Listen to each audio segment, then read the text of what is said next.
Welcome to AP news TV. Srikakulam జిల్లా వజ్రపు కొత్తూరు మండలం పూండిలో అర్ధరాత్రి దాటిన వేళ దొంగలు బీభత్సం సృష్టించిన సంగతి తెలిసిందే.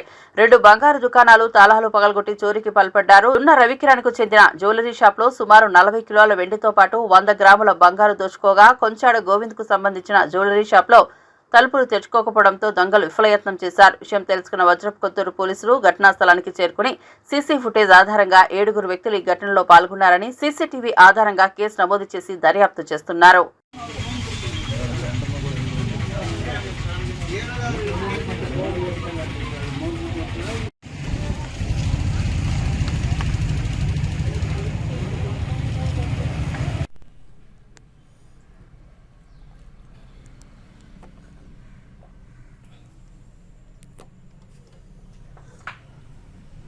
ఇప్పుడు సార్